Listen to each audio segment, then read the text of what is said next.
Break ನಂತರ ಕೃಷ್ಣಾರ್ಪಣ ವಿಶೇಷ ಕಾರ್ಯಕ್ರಮಕ್ಕೆ ಮತ್ತೊಮ್ಮೆ ತಮಗೆಲ್ಲ ಸ್ವಾಗತ. ಕೃಷ್ಣ ಅವರು ಇಲ್ಲಿ ತನಕ ಸಾಕಷ್ಟು ಮಾತಾಡಿದ್ದಾರೆ. ಕಾಂಗ್ರೆಸ್ ನಡೀತಿರುವಂಥ ಹಾದಿಯ ಬಗ್ಗೆ ಕೂಡ ಅವರ ಚರ್ಚೆ ಸಾಗಿದೆ. ಬನ್ನಿ ಏನಂತಾರೆ ಕೃಷ್ಣ ಅವರು ಕೇಳೋಣ.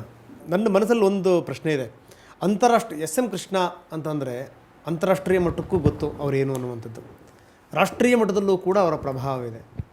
ರಾಜ್ಯದಲ್ಲೂ ಕೂಡ ಅವರ ಪ್ರಭಾವ ಭಾಳ ಹೆಚ್ಚಾಗಿದೆ. ಆದರೆ ಒಂದು ಭಾಗದಲ್ಲಂತೂ ಈ ಕಡೆ ಭಾಗದಲ್ಲಿ ಬೆಂಗಳೂರಿನಿಂದ ಈ ಕಡೆಯ ಭಾಗದಲ್ಲಂತೂ ಬಹಳ ದಟ್ಟವಾಗಿದೆ ನಿಮ್ಮ ಪ್ರಭಾವ ಅನ್ನುವಂಥದ್ದು. ಎಲ್ಲೋ ಒಂದು ಕಡೆಗೆ ಎಲೆಕ್ಷನ್ ಬರ್ತಿರುವಂಥ ಇಂಥ ಸಂದರ್ಭದಲ್ಲಿ ಒಗ್ಗಟ್ಟಾಗಿ ಹೋಗೋದ್ರ ಬದಲು ಬೇರೆಯವರಿಗೆ ಒಂದು ಅವಕಾಶವನ್ನು ಬೆಳ್ಳಿ ತಟ್ಟಲಿಟ್ಟು ಕೊಡುವಂಥ ಪ್ರಯತ್ನಗಳಾಗ್ತಾ ಇದೆ ಬೇರೆ ಪಕ್ಷದವ್ರಿಗೆ. ಆ ಅಸೆಸ್ಮೆಂಟ್ನ ನಾನು ಒಪ್ಪದೇ ಇರ್ಬೋದು. ಓಕೆ, ಅಂಬರೀಷ್ ಅವ್ರಿಗೂ ನಿಮಗೂ ಏನು ಸರ್, ಯಾಕೆ ಅಷ್ಟೊಂದು ಭಿನ್ನಾಭಿಪ್ರಾಯಗಳು? ನಾನು ಅವ್ರನ್ನ ಇಂಟರ್ವ್ಯೂ ಮಾಡಿದೆ. ಆ ಸಂದರ್ಭದಲ್ಲಿ ಅವರು ಹೇಳಿದ್ರು, ಇಲ್ಲ ನನ್ನ ಅವರ ನಡುವೆ ಏನಿಲ್ಲ, ನಮ್ಮ ಹಿರಿಯರು ನಾವು ತಪ್ಪು ಮಾಡಿದವರು ಬುದ್ಧಿವಾದ ಹೇಳಲಿ ಅನ್ನುವಂಥ ಮಾತನ್ನು ಅಂಬರೀಷ್ ಅವರು ಹೇಳಿದರು. ತಾವು ಹೇಳ್ತಾ ಇದ್ದೀರಿ ನಮ್ಮ ಪಕ್ಷ ಅಂದರೆ ಎಲ್ಲ ಒಂದೇ ಅನ್ನುವಂಥ ಮಾತನ್ನು ಹೇಳ್ತಾ ಇದ್ದೀರಿ.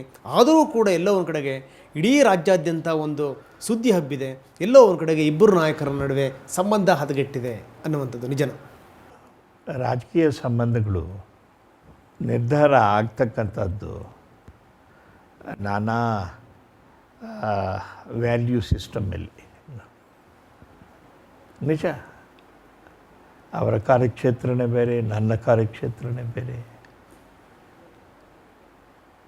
ನಾನು ಮಂಡ್ಯ ಬಿಟ್ಟು 10 ವರ್ಷ ಆಗೋಯಿತು. ಅವರು ಯಾವಾಗ ಪಾರ್ಲಿಮೆಂಟ್ ಸದಸ್ಯರಾಗಿ ಬಂದರು ಆವತ್ತಿಂದ ನಾನು ಮಂಡ್ಯದಿಂದ ವಿತ್ಡ್ರಾ ಮಾಡ್ಕೊಂಬಿಟ್ಟೆ. ಮಂಡ್ಯನ ಅವ್ರಿಗೆ ಕೊಟ್ಬಿಟ್ಟು ನೀವು ನಡ್ಸ್ಕೊಂಡು ಹೋಗಿ ಇನ್ಮೇಲೆ ಅಂತ. ಕೇವಲ ಮದ್ದೂರಿಗೆ ಮಾತ್ರ ನನ್ನ ಸೀಮಿತವಾದಂಥ ಕನ್ಸರ್ನ್ ಇತ್ತು. ಆದ್ದರಿಂದ ನನಗೂ ಅವ್ರಿಗೂ ಭಿನ್ನಾಭಿಪ್ರಾಯ ಬರಲಿಕ್ಕೆ ಕಾರಣವೇ ಇಲ್ಲ. ನಾನಿನ್ನು ಎಮ್ ಎಲ್ ಎಗೆ ನಿಲ್ತಾ ಇದ್ದೇನೇನೋ, ನಾನು ನಮ್ಮ ಮನೆಯವರು ಯಾರಾದರೂ ನಿಲ್ತಾ ಇದ್ದಾರೇನೋ, ನನ್ನ ಮಕ್ಕಳು ಯಾರಾದರೂ ನಿಲ್ತಾ ಇದ್ದಾರೇನೋ, ಯಾರೂ ಇಲ್ಲ. ಯಾರಿಗೂ ಟಿಕೆಟು ಕೇಳಲಿಲ್ಲ. ಅವ್ರು ಯಾರೂ ಇದ್ರ ಬಗ್ಗೆ ಆಸಕ್ತಿನೂ ತೋರಿಸಲಿಲ್ಲ. ಏನು ನಿಜ, ಬರ್ತಾರೆ. ಒಬ್ಬ ಮಾಜಿ ಮುಖ್ಯಮಂತ್ರಿ, ಒಬ್ಬ ಮಾಜಿ ಕಾಂಗ್ರೆಸ್ ಅಧ್ಯಕ್ಷ ನನಗೆ ಟಿಕೆಟ್ ಕೊಡಿಸಿ ಸರ್, ನನಗೆ ಟಿಕೆಟ್ ಕೊಡಿಸಿ ಅಂತೇಳಿ ಆಗ ಒಂದು ರೆಕಮೆಂಡೇಷನ್ ಮಾಡ್ತೀವಿ ನಾವು. ನಾನು ಯಾವ ಚುನಾವಣಾ ಸಮಿತಿ ಸಭೆಗೂ ಹೋಗಲಿಲ್ಲ. ನನಗೆ ತೋಚಿದ್ದು ನಾನು ಕೆಲವು ಹೆಸರುಗಳನ್ನ ರೆಕಮೆಂಡ್ ಮಾಡ್ತೀನಿ. ಅಲ್ಲ, ಆ ಹೆಸರುಗಳಿಗೆ ಮಾನ್ಯತೆ ಇಲ್ಲ, ಗೊತ್ತಿಲ್ಲ ಮನ್ನಣೆ ಸಿಕ್ಕಿದೆಯೋ ಇಲ್ವೋ ಅನ್ನೋದ್ರ ಬಗ್ಗೆ ನಾನು ತಲೆ ಕೆಡಿಸ್ಕೋಕೆ ಹೋಗಲಿಲ್ಲ. ನನ್ನ ಕರ್ತವ್ಯ ನನಗೆ ಯೋಗ್ಯರಾಗಿ ಕಂಡವರ 4 ಹೆಸರುಗಳನ್ನು ಅಲ್ಲಿ ಡೆಲ್ಲಿಯಲ್ಲಿ ಕೊಟ್ಟು ಬಂದಿದ್ದೆ. ಅದರಲ್ಲಿ 8 ಜನಕ್ಕೆ ಸಿಗ್ತದೋ, 8 ಜನಕ್ಕೆ ಸಿಕ್ಕಿದೆಯೋ, 8 ಜನ ಸಿಕ್ಕಲಿಲ್ಲೋ ಅನ್ನೋದು ಲೆಕ್ಕ ಮಾಡೋಕ್ಕೆ ಹೋಗಲಿಲ್ಲ. ಯಾಕೆ ಅಂತ ಹೇಳಿದ್ರೆ ಲೆಕ್ಕ ಮಾಡ್ತಕ್ಕಂಥ ಜನವೇ ಬೇರೆ ಇದ್ದಾರೆ. ನಾವು ಆ ಲೆಕ್ಕ ಮಾಡೋ ಪ್ರಶ್ನೆಯೇ ಇಲ್ಲ ನನ್ನ ಹತ್ರ. ಅಲ್ಲ, ಚುನಾವಣೆ ಸಂದರ್ಭದಲ್ಲಿ ಇಂಥದ್ದೆಲ್ಲ ಬೇಕಿತ್ತ ಸರ್? ಈ ಥರದ್ದು ಯಾರನ್ನೋ ನೀವು ಆ ಟಿಕೆಟನ್ನು ಕ್ಯಾನ್ಸಲ್ ಮಾಡಿ ಅನ್ನುವಂಥದ್ದು, ಇಲ್ಲ ನಾನು ನಾಮಪತ್ರ ಸಲ್ಲಿಸಲ್ಲ ಅಂತ ಇನ್ನೊಬ್ರು ಘೋಷಣೆ ಮಾಡೋದು, ನನ್ನ ಅಭ್ಯರ್ಥಿಗಳನ್ನೇ ಕಣಕ್ಕಿಳಿಸಿ ಅನ್ನೋದು, ಅದು ಕಾಂಗ್ರೆಸ್ನ ಸಂಸ್ಕಾರ ಅಲ್ಲದು. ಕಾಂಗ್ರೆಸ್ನಲ್ಲಿ ಒಂದು ಸರಿ ಹೈಕಮಾಂಡ್ನವ್ರು ಏನು ತೀರ್ಮಾನ ಮಾಡ್ತಾರೆ ಆ ತೀರ್ಮಾನನೇ ಎಲ್ಲರೂ ಒಪ್ಕೋಬೇಕಾಗ್ತದೆ. ನಾವು ಅಷ್ಟೇ ಎಲ್ಲ ಒಪ್ಕೋಬೇಕಾಗ್ತದೆ. ಓಕೆ, ಈಗ ಆತ್ಮಾನಂದ ಅವರ ರಾಜೀನಾಮೆ, ಅದ್ರ ಬಗ್ಗೆ ತಮ್ಮ ಅಭಿಪ್ರಾಯ ಏನು ಸರ್? ಇದು ಅವರು ಜಿಲ್ಲಾ ಕಾಂಗ್ರೆಸ್ ಅಧ್ಯಕ್ಷರ ಅವರನ್ನು ಮಾಡುವಾಗ ಅವರು ನನಗೆ ಬೇಡ ಅಂತ ಹೇಳಿದರು. ನಾವು ಒತ್ತಾಯ ಮಾಡಿ ಮಂಡ್ಯದ ಒಂದು ಪ್ರಭಾವಿ ರಾಜಕೀಯ ಮನಸ್ಸಿನಿಂದ ಬಂದಿರತಕ್ಕಂಥವರೊಬ್ಬರು, ಅವರ ನೇತೃತ್ವ ಬೇಕು ಕಾಂಗ್ರೆಸ್ ಸಂಸ್ಥೆಯನ್ನು ಗಟ್ಟಿ ಮಾಡಲಿಕ್ಕೆ ಅನ್ನತಕ್ಕಂಥ ದೃಷ್ಟಿಯಿಂದ ಅವರ ಹೆಸರನ್ನು ನಾನು ಕಾಂಗ್ರೆಸ್ ಅಧ್ಯಕ್ಷರಿಗೆ ನಾನು ಸೂಚನೆ ಕೊಟ್ಟಿದ್ದೆ. ಕಾಂಗ್ರೆಸ್ ಅಧ್ಯಕ್ಷರು ಅವ್ರನ್ನ ನಾಮಕರಣ ಮಾಡಿದರು. ಅವರು ತಮ್ಮ ಕೈಲಾದಷ್ಟು ಕಾಂಗ್ರೆಸ್ ಪಕ್ಷದ ಕೆಲಸವನ್ನು ಮಾಡಿದ್ರು. ಆದರೆ ಅವರಿಗೆ ಈಗ ಬೇಜಾರಾಗಿರಬೇಕು ಸ್ವಾಭಾವಿಕವಾಗಿ. ಆದ್ದರಿಂದ ಅವರು ರಾಜೀನಾಮೆ ಕೊಟ್ಟಿದ್ದಾರೆ ಅಂತಕ್ಕಂಥದ್ದು ನನಗೆ ತಿಳಿದು ಅವರು ಕಾಂಗ್ರೆಸ್ ಪಕ್ಷದಲ್ಲೇ ಮುಂದುವರಿಬೇಕು ಅಂತಕ್ಕಂಥದ್ದು ನನ್ನ ಆಸೆ. ಸೊ ಎಲ್ಲೆಲ್ಲಿ ಪ್ರಚಾರ ಸರ್? ಇಲ್ಲ, ಬೆಂಗಳೂರಿಂದ ಪ್ರಾರಂಭ ಮಾಡ್ತೀನಿ. ಆಗಲೇ ಹೇಳಿದೆ, ಎಲ್ಲಿ ವಿಶ್ವಾಸದಿಂದ ಜನ ಕರೀತಾರೆ ಅಭ್ಯರ್ಥಿಗಳು ಕರೀತಾರೆ ಬನ್ನಿ ಅಂತ ಅಲ್ಲೆಲ್ಲೇ ಹೋಗ್ತೀನಿ. ಅಲ್ಲ including Mandya or not? Including ಎಲ್ಲೆಲ್ಲಿ ಅಭ್ಯರ್ಥಿಗಳು ನನ್ನನ್ನು ಕರೀತಾರೆ ಅಲ್ಲಿ ಹೋಗ್ತೀನಿ. ಇಂಥ ಕಡೆಗೆ ಹೋಗ್ತೀನಿ ಅಂತ ನಾನು ಹೇಳಲಿಕ್ಕೆ ಬರೋದಿಲ್ಲ. ಅದು ಪ್ರಚಾರ ಸಮಿತಿಯ ಅಧ್ಯಕ್ಷರಿಗೆ ಬಿಟ್ಟಿತ್ತು. ಈಗ ಇದು ಚುನಾವಣಾ ಇದು ಯುದ್ಧದ ಸಮಯ ಇದು. ಹೌದು. ಈ ಸಂದರ್ಭದಲ್ಲಿ ಯಾವ ಅಪಸ್ವರಗಳಿರಬಾರ್ದು, ಹೌದು. ವೈಮನಸ್ಸುಗಳಿರಬಾರ್ದು, ಭಿನ್ನಾಭಿಪ್ರಾಯ ಇರಬಾರ್ದು. ಸರ್ ವಾಟ್ ನೆಕ್ಸ್ಟ್ ಅಂತ? Elections, winning the elections is our agenda.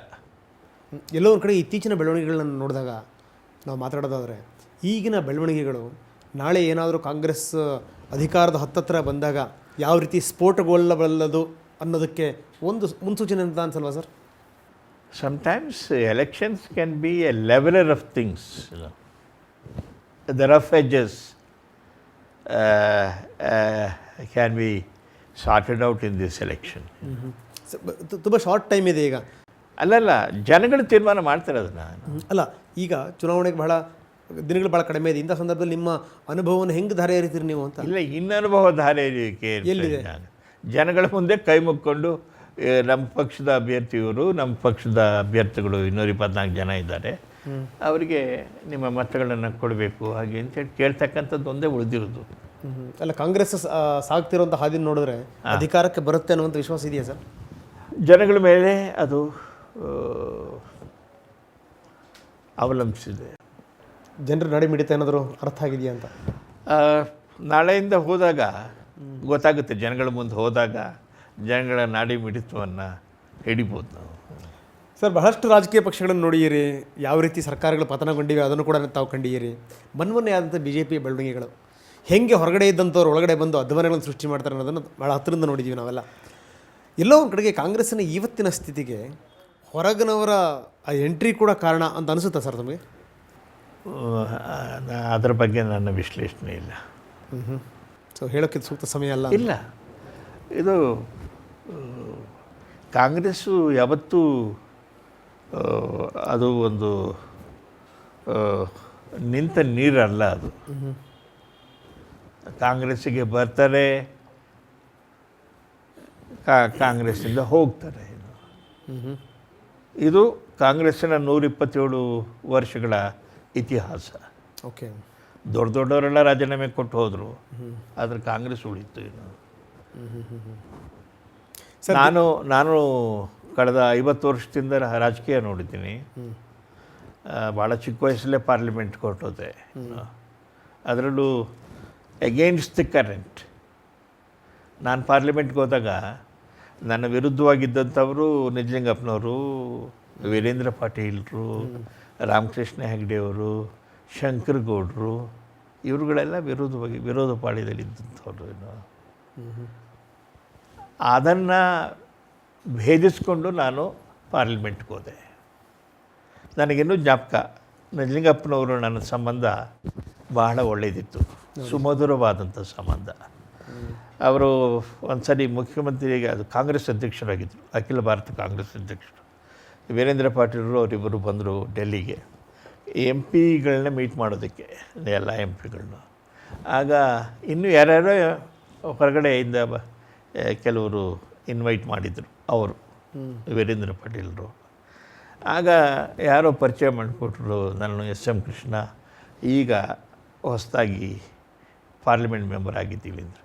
ಅದಕ್ಕೆ ನಿಜಲಿಂಗಪ್ಪನವ್ರು ಹೇಳಿದ್ರು, yes we have sent him to represent Karnataka because he is a very eloquent speaker ಹಾಗೆ ಅಂತ ಹೇಳಿದ್ರು. ನಾನು ಹೇಳಿದೆ ಅವರಿಗೆ, I have come in spite of Nijalingappaji ಅಂತ. I have come to Delhi in spite of Shri Nijalingappa ಅಂಥೇಳಿ. ಸೊ ಇದನ್ನೆಲ್ಲ ನೋಡಿ ಅನುಭವಿಸಿದ್ದೀನಿ. I have enjoyed my moments of glory, True.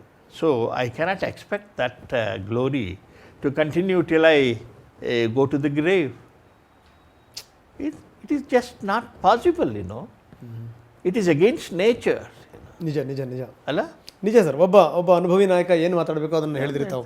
ಆದರೆ ಎಲ್ಲೋ ಒಂದು ಕಡೆಗೆ ನೋಡಿದಂಥ ಸಂದರ್ಭದಲ್ಲಿ ಪಕ್ಷದ ಕೇಂದ್ರ ಇನ್ನು ಇಷ್ಟು ಹೇಳಿದ ಮೇಲೆ ಇನ್ನು ಎಲ್ಲೋ ಒಂದು ಕಡೆ ಏನು ಉಳಿದಿದೆ? ಅಲ್ಲ, ಕೇಂದ್ರದ ವೇದಿಕೆಗಳಲ್ಲಿ ಕೃಷ್ಣ ಅವ್ರು ಕಾಣ್ತಿಲ್ಲ, ಚಿಂತನ ಮಂಥನಗಳ ಶಿಬಿರಗಳಲ್ಲಿ ಇಲ್ಲ, ಕೃಷ್ಣ ನಾನು ಅವ್ರು ಕಾಣ್ತಿಲ್ಲ. ನನ್ನನ್ನು ಕರೆದಿದ್ರು ಇದು ಜೈಪುರಕ್ಕೆ. ಆದರೆ ನನಗೆ ಪೂರ್ವ ನಿಯೋಜಿತವಾದಂಥ ಒಂದು ಕಮಿಟ್ಮೆಂಟ್ ಇತ್ತು. ಆದ್ದರಿಂದ ನಾನು ಸೋನಿಯಾಜಿ ಅವರಿಗೆ ಮೊದಲು ಕಾಗದದ ಮೂಲಕ ತಿಳಿಸ್ದೆ, ನಾ ಬರಲಿಕ್ಕೆ ಸಾಧ್ಯ ಆಗೋದಿಲ್ಲ. ಅವ್ರು ಅರ್ಥ ಮಾಡ್ಕೊಂಡು ಚುನಾವಣೆಯ ನಂತರ, ಈ ಚುನಾವಣೆಯ ನಂತರ ತಾವು ಹೇಳಿದ್ರಿ ನಮ್ಮ ಪಕ್ಷ ಅಧಿಕಾರಕ್ಕೆ ಬರಬೇಕು, ಅದು ನಮ್ಮ ಪ್ರಮುಖ ಅದನ್ನು ನೋಡಿ ನಾನು ಸಂತೋಷ ಪಡಬೇಕು ಅಷ್ಟೆ. ಸೊ ಇನ್ಯಾವುದೇ ಬಯಸುವಂಥದ್ದು ಇನ್ಯಾವುದೇ ಇಲ್ಲ, ಖಂಡಿತವಾಗ್ಲೂ ಇಲ್ಲ ಅಂತ. ಇಲ್ಲ ಇಲ್ಲ. ಓಕೆ, ನಾನು ತಮ್ಮೊಂದು ಹೇಳಲೇಬೇಕು, ತಾವು ತುಂಬ ರಾಜಕೀಯ ಅನುಭವಿಗಳು. ತಾವು ಹೇಳಿದ್ರಿ ನಾನೆಂದೂ ಕೂಡ ಜೋರು ದನಿಯಲ್ಲಿ ಮಾತಾಡ್ದವನಲ್ಲ, ಎಂದೂ ಕೂಡ ಡಿಮ್ಯಾಂಡ್ ಮಾಡ್ದವನಲ್ಲ ಅಂತ. ರಾಮಕೃಷ್ಣ ಪರಮಹಂಸರ ಕಥೆಯಲ್ಲಿ ಒಂದು ಉಲ್ಲೇಖ ಬರುತ್ತೆ. ಏನಂತಂದ್ರೆ ಯಾವುದೋ ಒಂದು ಹಾವು ಕಚ್ತಾ ಇರುತ್ತೆ, ಆವಾಗ ಒಬ್ಬ ಋಷಿ ಬಂದ್ಬಿಟ್ಟು ಹೇಳ್ತಾನೆ, ಗುರು ಬೇಡ ಹಂಗೆಲ್ಲ ಕಚ್ಚಬಾರ್ದು, ಒಳ್ಳೇದಲ್ಲ ಅಂತ. ಅದು ಮೌನ ಆಗ್ಬಿಡುತ್ತೆ. ಮೌನ ಆದ ತಕ್ಷಣ ಅದಕ್ಕೆ ಹಿಂಸೆ ಶುರು ಆಗುತ್ತೆ. ಹಲವಾರು ದಿನಗಳ ನಂತರ ಅದೇ ಯೋಗಿ ಮತ್ತು ಬರ್ತಿರ್ಬೇಕಾದ್ರೆ ನೋಡ್ತಾನೆ ಹಾವಿನ ತುಂಬ ಅಧ್ವಾನ ಸ್ಥಿತಿ. ಅದು ಕೇಳ್ತಾನೆ, ಯಾಕಿಂತ ಸ್ಥಿತಿ ಬಂತು ಅಂತ. ಆ ಹಾವು ಭಾಳ ಮುಗ್ಧದಿಂದ ಹೇಳುತ್ತೆ, ಗುರುಗಳೇ ನೀವೇ ಹೇಳಿದ್ದು ಕಚ್ಚಬೇಡಿ ಅಂತೇಳಿ ಅಂತ, ಅದಕ್ಕೋಸ್ಕರ ಸುಮ್ಮನಿದ್ದೀನಿ ಅಂತ. ಆವಾಗ ಗುರು ಹೇಳ್ತಾನೆ, ನಾನು ಕಚ್ಚಬೇಡ ಅಂದೆ, ಬುಸುಗುಟ್ಟು ಬೇಡ ಅಂತ ಹೇಳಿಲ್ವಲ್ಲ ಅಂತ. ನಿನ್ನ ಉಳಿವಿಗೋಸ್ಕರ ನೀನು ಬುಸುಗುಟ್ಲೇಬೇಕು ಅಂತ. ಕೃಷ್ಣ ಅವರು ಮೊದಲಿಂದಲೂ ಮಾತು ಕಡಿಮೆನೇ, ಮೌನಿನೇನೆ. ಆದರೆ ತೀರಾ ಬುಸುಗುಟ್ಲಿಲ್ಲ ಅಂತಂತಂದರೆ ಸರ್, ನಿಮ್ಮಿಂದ ಎಕ್ಸ್ಪೆಕ್ಟೇಷನ್ ಇರುವಂಥವ್ರಿಗೆ ಒಂಥರ ನಿರಾಶೆ ಆಗಲ್ವಾ ಅದು ಅಂತ? ಇಲ್ಲ, ನಾನು ರಾಮಕೃಷ್ಣ ಮಠದಲ್ಲಿ 10-12 ವರ್ಷಗಳು ಕಳೆದಿದ್ದೀನಿ. ಸೊ ಆದ್ದರಿಂದ ನನಗೆ ಪರಮಹಂಸರ ಮತ್ತು ಸ್ವಾಮಿ ವಿವೇಕಾನಂದ ಅವರ ಬೋಧನೆಗಳು, ಹೇಗೆ ರಾಮಕೃಷ್ಣರು ವಿವೇಕಾನಂದರಿಗೆ ಇಂತಹ ಕಥೆಗಳ ಮೂಲಕ ಒಂದು ಎಟರ್ನಲ್ ಟ್ರೂತ್ ಒಂದನ್ನು ಅವರು ಕನ್ವೆ ಮಾಡ್ತಾಯಿದ್ರು. ಹಾಗೆ ನಾನು ಕಲ್ತಿದ್ದೀನಿ. ಆದ್ದರಿಂದಲೇ ಪೂಸ್ಕೊಡ್ತಕ್ಕಂಥದ್ದು ಬರುತ್ತೆ, ಕಚ್ತಕ್ಕಂಥದ್ದು ಬರುತ್ತೆ. ಆದರೆ ಅವೆಲ್ಲವನ್ನು ಕೂಡ ಕಾಲ ನಿರ್ಧರಿಸುತ್ತೆ. Yes sir, thank you very much. ಇಲ್ಲಿ ತನಕ ತಾವು ಸಾಕಷ್ಟು ಮಾತಾಡಿದ್ರಿ. Thank you very much. Thank you sir. Thanks. ಇದು ಕೃಷ್ಣ ಅವರ ಮಾತು. ಕೃಷ್ಣ ಅವರ ಅಪಾರ ಅನುಭವ ರಾಜ್ಯಕ್ಕೆ ಬೇಕು, ಅದರಲ್ಲೂ ವಿಶೇಷವಾಗಿ ಕಾಂಗ್ರೆಸ್ಗಂತೂ ಇದರ ಅಗತ್ಯ ಖಂಡಿತ ಇದೆ. ಆದರೆ ಯಾಕೆ ಕಾಂಗ್ರೆಸ್ ನಾಯಕರು ಉಡಾಫೆ ಮಾಡ್ತಾ ಇದ್ದಾರೆ, ಯಾಕೆ ಕಾಂಗ್ರೆಸ್ ನಾಯಕರು ಕಡೆಗಣಿಸ್ತಾ ಇದ್ದಾರೆ ಅನ್ನುವಂಥದ್ದೇ ಒಂದು ಉತ್ತರವಿಲ್ಲದಂಥ ಪ್ರಶ್ನೆ. ಕೃಷ್ಣರಹಿತವಾಗಿ ಏನಾದರೂ ನೀವು ಸರ್ಕಾರ ರಚನೆ ಮಾಡಲಿಕ್ಕೆ ಹೋಗ್ತೀವಿ ಅನ್ನೋದು ಭ್ರಮೆಯಾದಿತ್ತು. ಎಲ್ಲರನ್ನೂ ಒಗ್ಗೂಡಿಸ್ಕೊಂಡು ಹೋದಾಗ ಮಾತ್ರ ಪಕ್ಷವನ್ನು ಕಟ್ಟಲಿಕ್ಕೆ ಸಾಧ್ಯ, ಬೆಳೆಸಲಿಕ್ಕೆ ಸಾಧ್ಯ, ಸರ್ಕಾರ ಅಧಿಕಾರಕ್ಕೆ ಬರಲಿಕ್ಕೆ ಸಾಧ್ಯ. ಇಂಥ ಒಂದು ಸರಳ ಸತ್ಯ ರಾಜ್ಯ ಕಾಂಗ್ರೆಸ್ ನಾಯಕರಿಗೆ ಬಹಳ ಬೇಗನೆ ಅರ್ಥ ಆಗಲಿ ಅಂತ ಹಾರೈಸ್ತಾ ನಾವು ಇಟ್ಟಿರುವಂಥ ಹೆಸರು ಕೃಷ್ಣಾರ್ಪಣ. ಅದು ಪಕ್ಷಕ್ಕೆ ಕೃಷ್ಣಾರ್ಪಣ ಮಸ್ತು ಆಗಬಾರ್ದು, ಕೃಷ್ಣ ಅವರ ಅನುಭವ ಕೃಷ್ಣಾರ್ಪಣ ಆಗಬೇಕು ಸಮಾಜಕ್ಕೆ ಅಂತ ಹೇಳ್ತಾ ವಿಶೇಷ ಕಾರ್ಯಕ್ರಮ ಮುಗಿಸ್ತಾ ಇದ್ದೀನಿ. ನಮಸ್ಕಾರ. Thank you very much.